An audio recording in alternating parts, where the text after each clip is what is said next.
Travis Clark did not just break his vows, he detonated the image of a perfect Christian love story. And now, as his own family quietly steps in behind the scenes, we're finally seeing the real timeline, the deleted evidence, and the industry fallout that turned Katie's heartbreak into a public spectacle with a private body count. According to outlets covering the scandal, Travis admitted to having an affair and repeatedly breaking Katie's trust, and he chose to confess just days after the couple publicly shared their devastating pregnancy loss, a timing that fans have called humiliating and cruel for Katie. For Travis's parents and siblings, a family that has branded itself around faith, music, and wholesome image, this wasn't just a marital crisis, it was a PR emergency that instantly dragged their name, their ministry, and their business into the blast radius. And when you line up what they posted, what they didn't post, and what insiders say they said privately to protect Katie, you start to see a deeper story, a family trying to control the fire while the whole world watches Katie burn. Now, before we get into the timeline they're trying to scrub, make sure you subscribe and hit the bell. The mainstream media is currently being paid to bury this story, but I'm showing you the receipts they deleted and the context they're too scared to post. Don't let the PR spin win. Join the drip right now. Let's start with the moment everything went from personal tragedy to global spectacle. Katie had just shared a heartbreaking video about their pregnancy loss, the positive test, the surprise for Travis, the hospital scenes, the raw grief.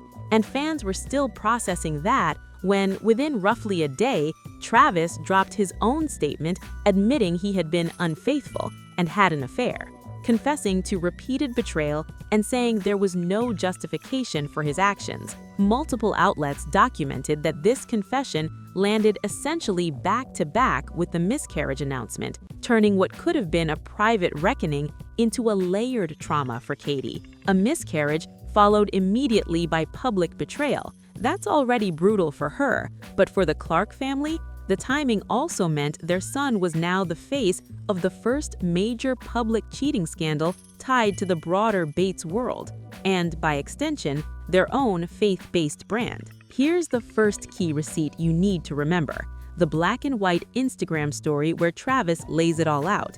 The simple background, the heavy text, the admission that he had an affair and repeatedly broke his wife's trust. That visual, that stark, almost press release style confession, is the deleted evidence, in the sense that many fans screenshotted it because they know stories vanish after 24 hours. They knew this was the kind of thing that could be walked back, quietly edited out of the narrative later, and they wanted it saved. It's also the first place we see Travis asking for privacy and grace specifically for Katie, which sounds noble on the surface, but as commentators have pointed out, also placed her in a new pressure cooker. Now every move she made was being interpreted through his public framing of the story. And that's where the story stops making sense if you look at it from Katie's side. She didn't ask for this confession to go out to millions of people days after losing a baby. She didn't choose the timing, the wording, or the spectacle. Travis did. When you think about what his family was likely dealing with behind the scenes, fielding calls from church members, music contacts, maybe even brand partners, all while their son's name trends for cheating on his grieving wife, it becomes clear that the Clark home was not some calm prayer circle.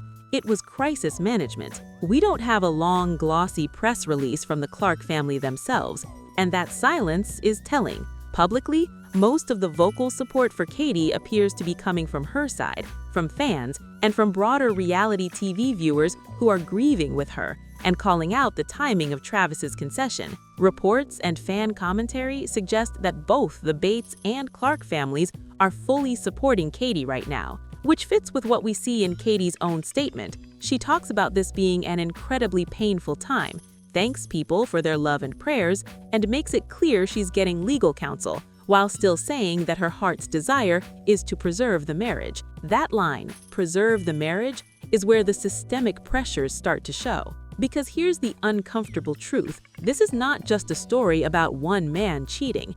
It's a story about a woman raised in a deeply faith-based, conservative environment, where divorce is heavily stigmatized, where submission and forgiveness are preached, and where entire families are invested in maintaining a godly image for public consumption.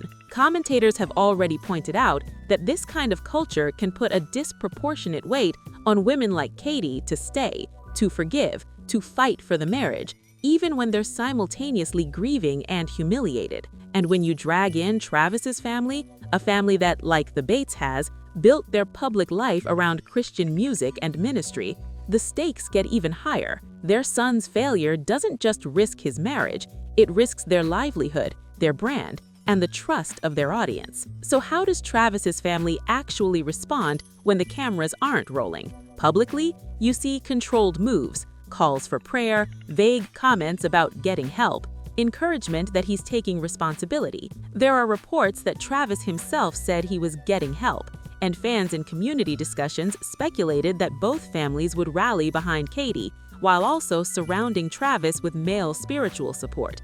Think dads, brothers, pastors praying with him, framing this as a sin, a failure, but something that can be overcome with repentance and accountability. On one hand, that's exactly what you'd expect from this world: sin, confession, restoration. On the other hand, there's a dark edge to it. When the conversation is framed primarily around his redemption, where does that leave Katie's safety, autonomy, and trauma? This is where the PR stunt versus genuine chaos question comes in. On one hand, the way Travis posted that statement, clean, scripted, admitting fault, no defensiveness, asking for grace, looks like a textbook PR move crafted to hold on to as much respect as possible. It hits all the crisis management beats: total responsibility, no excuses, prioritizing the spouse in language, a vague promise of getting help. If you told me a pastor or PR rep helped craft that, I would not be shocked. On the other hand, the timing is so messy, dropping a cheating confession right after a miscarriage announcement, that it feels way too chaotic and emotionally tone-deaf to be a carefully staged rollout. That's the split we see commentators wrestling with. Is this a controlled attempt to preempt leaks and rumors, or is it a man in a moral fail-fall, dragging his wife and both families into the public square because he can't keep his own mess contained? By the midpoint of this scandal, the industry fallout is already real. This isn't Hollywood A-list mess, but it is a reality TV-adjacent Christian celebrity ecosystem that runs on trust, brand deals, speaking gigs, and music careers. Families like the Clarks and the Bates exist in that tricky space where their family values are both conviction and product. A public affair undermines the entire product. Fans may forgive, but some will quietly step back, skip the concerts, unsubscribe from the channel, or question every staged smiling photo from now on. For Travis's parents, this is a nightmare scenario. Your son's actions don't just hurt his wife, they trigger suspicion toward everything your family has ever put out online. What you're about to hear next is what his team is actually afraid of. It isn't just the cheating, it's the narrative that forms around the cheating. Commentators have highlighted how, when a betrayal is announced publicly, the pressure on the betrayed spouse multiplies. Every silence is interpreted, every post is overanalyzed, every ring sighting becomes a referendum on whether she's choosing forgiveness or standing up for herself. Katie's heartbreak is now content. Fans cry with her, yes, but they also dissect every move she makes. And for both the Bates and Clark families, that means there's a constant behind-the-scenes calculation. What do we say? What do we like? What do we repost? And when do we stay silent so we don't make this worse? There are also layered systemic pressures that go beyond Instagram. Think about the faith messages these families have promoted for years: purity, courtship, godly marriages, large families, suffering as a test of faith. Now, whether they want to or not, they're being forced to live them out in front of millions. For Travis's family, supporting Katie publicly, standing with her, showing up, maybe even making it clear in private that she has her full backing if she leaves, is a way to salvage some moral credibility. For Katie, the knowledge that both families say they're in full support of her could feel comforting, but it could also feel like another weight. If everyone wants to save the marriage, is she the villain if she walks away? But that's not even the worst part. The worst part is that none of this was her choice. Travis chose to confess publicly. His family chose how or if to respond. The media chose headlines, comment sections chose sides, and yet, the person whose body went through pregnancy and loss, whose heart was broken by betrayal, is the one least in control of the story. That's the real personal cost of public scrutiny here. Katie doesn't just grieve, she grieves on a stage that her husband and both families built. Every step she takes is watched, monetized, and debated. Zoom out and the pattern becomes even clearer. There is a long history in conservative Christian celebrity culture where women are expected to absorb unimaginable pain for the sake of testimony, forgiveness arcs, and keeping the family brand intact. When commentators worry that Katie may not be surrounded by voices encouraging her to prioritize herself, they're not making that up out of nowhere. They're pulling from years of watching similar stories play out. And if you think Travis's family isn't aware of that narrative risk, you're underestimating them. They know that if they are seen as pressuring her to stay, the backlash could flip on them too. So what do? They speak softly, emphasize support, talk about prayer, let Travis publicly say he's getting help, and keep their own statements minimal. It's damage control disguised as humility. At the same time, there's likely genuine heartbreak inside that house. Whatever you think of Travis, his parents did not raise him hoping he'd grow up to be the guy who cheats on his wife and confesses after a miscarriage. His siblings did not ask to see their last name trend for this reason. So you can imagine the quiet, tense family meetings, apologies, tears, pastors on speakerphone, legal advice about what can and cannot be said, and a constant refrain of, how do we support Katie? And here's the thing,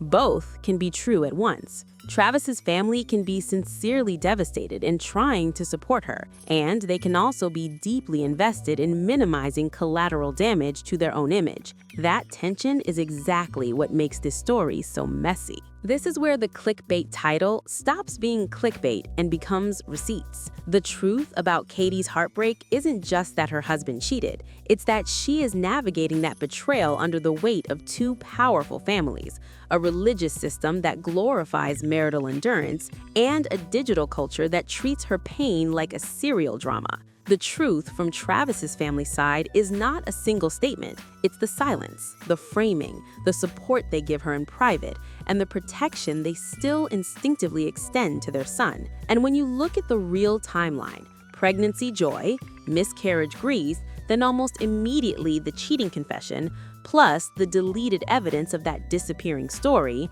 plus the industry fallout in their shared fan base, you can see why so many viewers are calling this one of the most devastating arcs to ever hit this community. So where does this leave everyone now?